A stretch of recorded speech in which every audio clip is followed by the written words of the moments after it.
Hello guys, welcome back to my channel. Welcome back to a brand new episode. तो guys कैसे लगा आप लोग को अयोध्या पहाड़ सीरीज?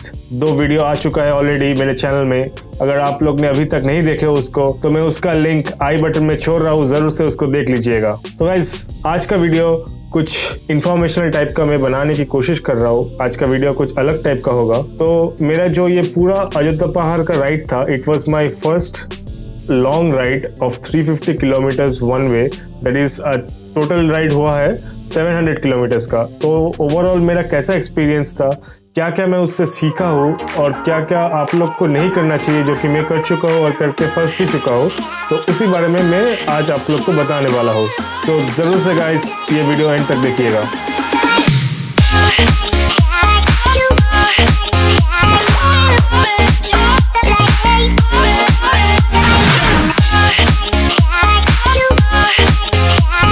आप लोग ने मेरा वीडियो ऑलरेडी देख चुके हैं तो आप लोग को पता चलेगा कि मुझे जो जाते वक्त का टाइम बहुत ज़्यादा लग गया था। मुझे ऑलमोस्ट 12 घंटे के आसपास जाते का टाइम लग गया था। तो गाइस उतना टाइम जनरली लगना नहीं चाहिए जस्ट 350 किलोमीटर्स कवर करने के लिए। तो गाइस हम लोग ने जो रूट लिया था वो आप लोग को मैप में शायद अभी दिख रहा होगा, जो NH2 होके दुर्गापुर होके उसके बाद एक जगह आता है रानीगंज बोल के, वहाँ से लेफ्ट जाता है।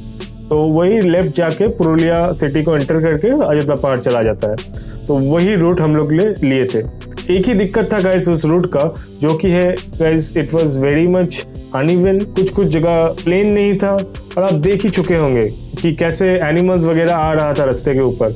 एनिमल्स जैसे कि गाय, कुत्ते सब आ रहा था, इवन बच्चे लोग भी खेलते हुए आ जा रहा था। So it was very much risk to ride through that roads. और हम लोग ओपनली फुल थ्रॉटल खोल के चला नहीं पा रहे थे। हम लोग को 50-60 का स्पीड मेंटेन करते हुए जा रहा था हम लोग। तो ऐसा भी हुआ guys, the road was so boring. तो हम लोग में से एक जन का इवन नींद आ रहा था। He had to swap bikes and had to become a pillion to another biker of ours. तो ऐसा हुआ था guys. It was not a good road और हम लोग को काफी देर लग गया था वहीं पे।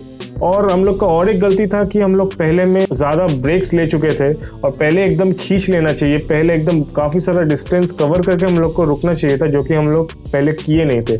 इनिशियली ब्रेकफास्ट करने के लिए रुक गए थे। काफी सारी जगह पे ट्रैफिक जैम भी मिला था NH2 में, जो कि आप देख चुके थे। तो ये एक वजह था गाइस। तो गाइस अभी मैं आपको एक अच्छा वाला रास्ता सजेस्ट करने वाला हूँ। वो गाइस सेम ही रास्ता है, मैं कहना चाहता हूँ।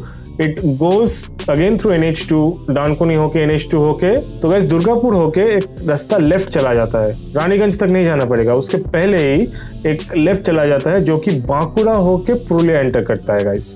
हम लोग को वो रास्ते के बारे में कैसे पता चला? तो वो रास्ते हम लोग लिए थे जब हम लोग पुरुलिया से कोलकाता लौट रहे थे अयोध्या पहाड़ से। रास्ता जो हम लोग देखे हैं बांकुड़ा से जो पुरुलिया सिटी एंटर करते guys, it is a mind blowing great road guys. The road condition is very good और आप लोग को कोई दिक्कत भी ऐसे नहीं आने वाले कि अचानक से जानवर वगैरह आ जा रहा है। ऐसा कुछ होता भी नहीं है गाइस। छोटा छोटा सिटीज है, छोटा छोटा गांव है जो आप क्रॉस करते हो और उसके बाद से पूरा खाली रोड ऐसे ही गाइस रहता है वो। तो आई वुड सजेस्ट गाइस कि आप वही वाला रास्ता लीजिए। मैप में अगर आप देखोगे तो शायद वो वाला रास्ता आपको स्लो दिखाएगा शायद से, लेकिन that is a better road guys condition. और आप अच्छे से खींच भी पाओगे और आप जल्द से जल्द घुस भी पाओगे पुरुलिया के सिटी के अंदर।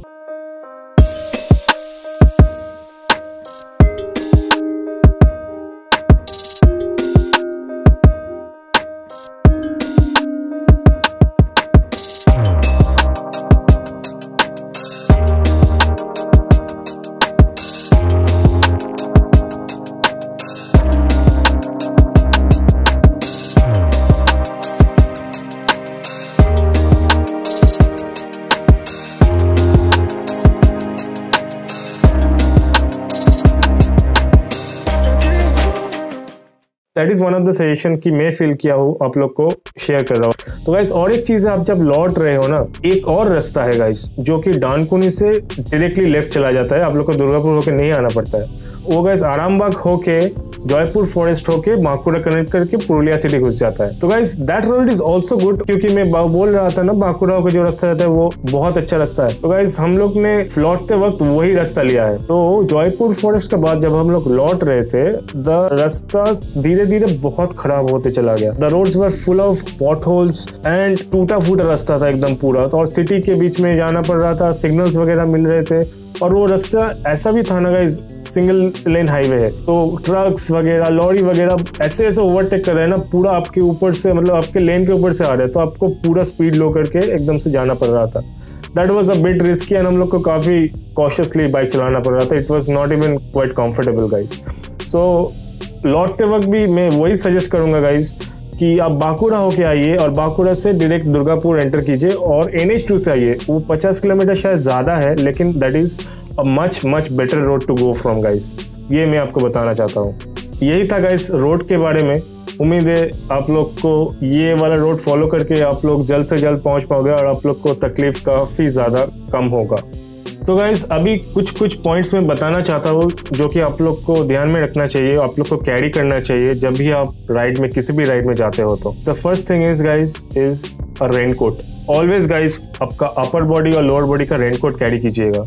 तो हम लोग जब लौट रहे थे guys, we faced 150 kilometres of constant rain.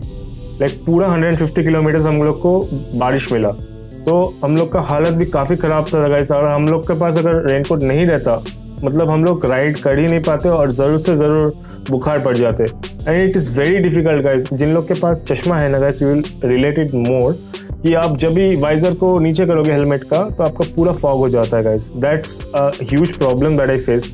अगर आप लोग को मार्केट में कोई एंटी फॉग वाला स्प्रे मिलता है जो कि आप ग्लास में लगा सकते हो, that is great. Pin lock है, पिन लॉक काम करते हैं, लेकिन गाइस पिन लॉक तो काम करेगा, लेकिन आपका स्पेक्स में तो पिन लॉक लगा हुआ नहीं है, तो उसके बारे में आप क्या करोगे। तो गाइस वो भी मुझे काफ़ी दिक्कत हुआ।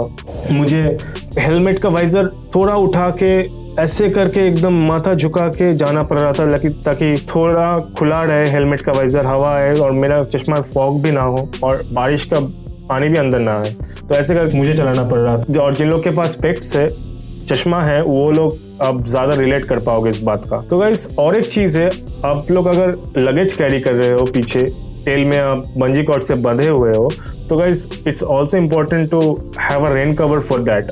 You can obviously buy a rain cover for a tail bag that you are carrying. मैं क्या कैरी कर रहा था, मैं एक डफल बैग कैरी कर रहा था और मुझे एक रेन कवर में इन्वेस्ट करने का कोई शौक नहीं था।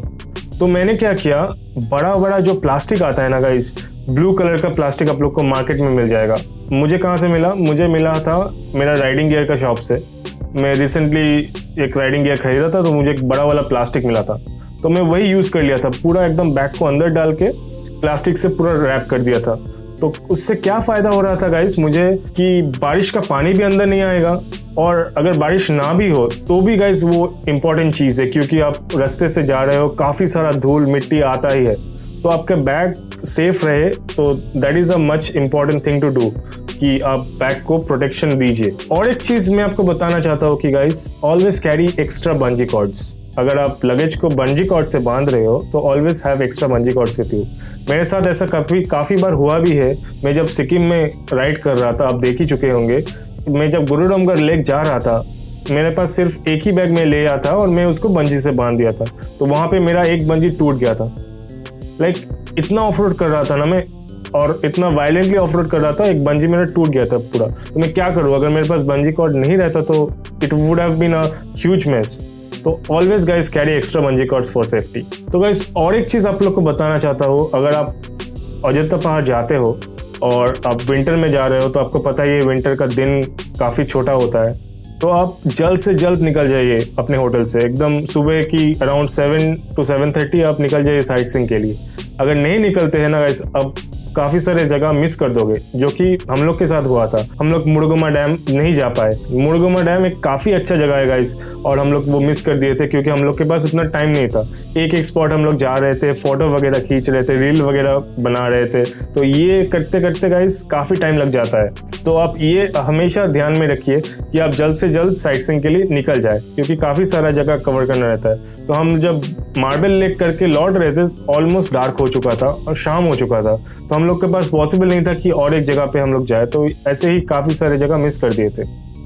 तो always guys go early for sight seeing. तो गाइस अभी चले आते हैं वीडियो की सेकंड हाफ में। तो गाइस अभी मैं आप लोग को बताने वाला हूँ मेरा ओवरऑल टोटल कॉस्ट कितना आया था एंटायर ट्रिप में। तो guys it was a 3-day trip जहाँ पे हम लोग एक दिन गए, एक दिन रहे और तीसरा दिन हम लोग लौट के चले आए। तो इसमें टोटल खर्चा कितना आया, किस किस में क्या क्या खर्चा है, तो उस बारे में मैं अभी आप लोग को बताने वाला हूँ। तो गाइस फर्स्ट खर्चा में मैं चला जाता हूँ जो कि मेजर खर्चा है, that is our petrol cost. तो गाइस आप लोग को पता ही होगा मेरा बाइक जो कि है Husqvarna Swartpillen 250, मुझे इस बाइक में माइलेज मिला अराउंड 29 to 30 किलोमीटर्स पर लीटर। ठीक है, ये वाला माइलेज से पकड़ के चलिए हम लोग ने कवर किए हैं 700 to 720 किलोमीटर्स। तो गाइस मुझे ओवरऑल पेट्रोल का कॉस्ट जो पड़ा था वो है अराउंड 2400 to 2500। अगर आपका बाइक ज़्यादा माइलेज देता है, उम्मीद करते हैं कि अराउंड 40 किलोमीटर्स, जो कि हम लोग का दोस्त लोग जो MT-15 R15 चला रहा था उन लोग को ऐसे मिल रहा था, तो उन लोग का खर्चा और भी कम आएगा, है ना। तो ये था मेरा पेट्रोल का खर्चा गाइस 2500 अराउंड। तो अभी गाइस चले आते हैं होटल के बारे में। हम लोग गाइस जहाँ पे स्टे किए थे वो था अयोध्या पहाड़ यूथ हॉस्टल। फैमिलीज वगैरह भी आते हैं यहाँ पे रहने के लिए। तो guys interior was quite good, काफी अच्छे मेंटेन किया हुआ जगह है गाइस। डिस्क्रिप्शन में लिंक दे दूंगा जहाँ से आप लोग ऑनलाइन बुकिंग कर पाओगे। पीक टाइम होता है ना, वहाँ पे चांसेस कम ही रहता है कि रूम मिले आप लोग को। It stage in demand because of its low cost, well maintain interior, साफ खाने वाला पानी, ऑल दिस थिंग्स। तो हम लोग एक 8 जन का पूरा डॉर्म बुक कर लिए थे, तो इसीलिए हम लोग को काफी सस्ता पड़ा। हम लोग का 2 डेज का पर हेड पड़ा अराउंड 475 रुपीज। तो अगर आप लोग बड़ा ग्रुप में जाते हो तो आप लोग डॉर्म ले सकते हो। डॉर्म में क्या रहता है, 8 सेपरेट बेड्स रहता है और आप लोग का एक अटैच बाथ रहता है। यहाँ पे आप लोग टॉयलेट वगैरह यूज कर सकते हो। तो ये था गाइस हम लोग का स्टेइंग कॉस्ट अराउंड 470 रुपीज। अब चले आते गाइस खाने का कॉस्ट। खाने में हम लोग ब्रेकफास्ट वगैरह सब मिला के, लंच डिनर सब मिला के हम लोग का अराउंड पड़ा था 1300 to 1200 रुपीज। उसमें से हम लोग एक दिन एक 5 स्टार होटल भी था वहाँ पे बगल में, तो वहाँ पे हम लोग एक दिन डिनर किए थे। तो ये सब मिला के गाइस अराउंड 1200 ही हुआ है। तो गाइस टोटल कॉस्ट ट्रिप का अगर आप सब मिलाते हो तो it was around 4200 to 4100 rupees. तो इसी में हम लोग का टोटल ट्रिप कवर हो चुका था। तो गाइस अगर आप लोग ने यहाँ तक वीडियो देख लिया है तो उम्मीद है आपको ये वीडियो थोड़ा भी हेल्पफुल लगा होगा। आपको एक ओवरऑल पर्सपेक्टिव, ओवरऑल आइडिया आया होगा कि कैसा एक bike trip to Purulia to Ayodhya Pahar होता है। तो अगर गाइस आपको ये वीडियो इन्फॉर्मेशनल लगा है थोड़ा भी, आप कमेंट डाउन करके बताइए। और अगर मैं कुछ गलत भी कहा हो तो आप कमेंट में जरूर से वो मेंशन कीजिएगा। अगर आप लोग को ये थोड़ा भी हेल्पफुल लगा है तो गाइस जरूर से वीडियो को लाइक कर दीजिएगा और आप लोग के फ्रेंड्स के साथ भी ये वीडियो जरूर से शेयर कर दीजिएगा। तो गाइस अगर आप लोग इस चैनल में नए हो तो जरूर से गाइस सब्सक्राइब कर दीजिएगा इस चैनल को। तो वैसे मुझे भी मोटिवेशन मिलता है और मुझे भी एक ग्रो करने का चांस मिलता है guys. Thank you very much for watching my video guys. उम्मीद है कि आज का वीडियो थोड़ा भी हेल्पफुल और इन्फॉर्मेशनल रहा होगा। तो गाइस आज का वीडियो करते यहीं पे close. This is encoded rider signing off. Good bye.